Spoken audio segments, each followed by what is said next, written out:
Hi, this is Mike Landers with L7 Marketing Solutions, and I'm here today to interview Mr. Reed Snyder of Snyder and Snyder Law Firm about the important subject of veterans planning and benefits.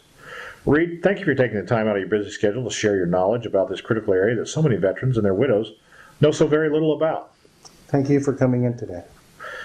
Reed, if you're a veteran under the age of 65, can you qualify for aid and attendance? There is a limited arena where you can qualify, but you must be totally disabled in order to do so. Reed, what is the difference between aid and attendance and compensation as veterans' benefits are concerned? Compensation is the benefit that accompanies service-connected disabilities, whereas aid and attendance is an additional component of pension that applies when one qualifies under certain annual income and asset limits. Reed, if a veteran is receiving compensation, can they also get aid and attendance? They cannot get both, but what can happen is the VA will determine which one is the greater benefit, and the veteran can qualify or take advantage of that benefit. Reed, can you share with us the general qualifications in order for someone to get aid and attendance?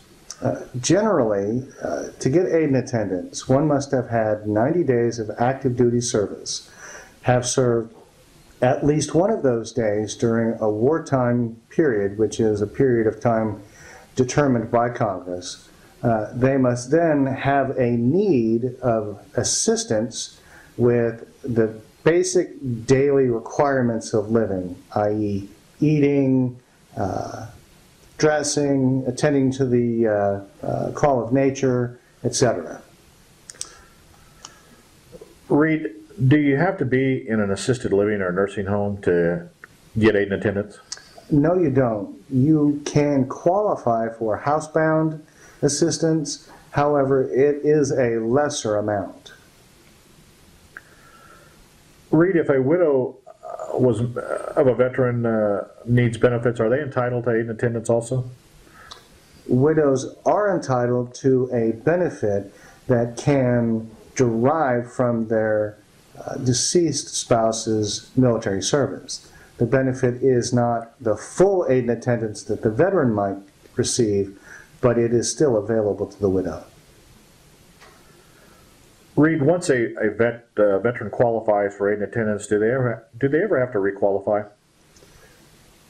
They will have to annually submit information to justify their income and expenses, which essentially amounts to a redisclosure of the same information that was required during the initial application process. Reed, I know that a lot of veterans are in nursing homes and they might need to qualify for Medicaid. Can they still receive aid and attendance if they need Medicaid? They cannot. However, they may be entitled to an amount equal to $90 a month currently if they are now receiving Medicaid. Reed, I thank you for sharing with our viewers this most needed information. And if you have any further questions about veterans or aid and attendance or any other estate planning questions, you can call Reed at 972-702-9700. Any final thoughts, Reed, on veterans benefits?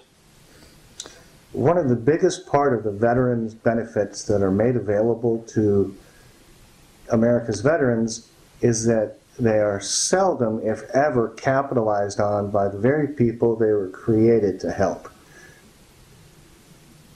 Thank you, Reed, and we appreciate your time today and look forward to doing other interviews with you in the future. Thank you, Mike.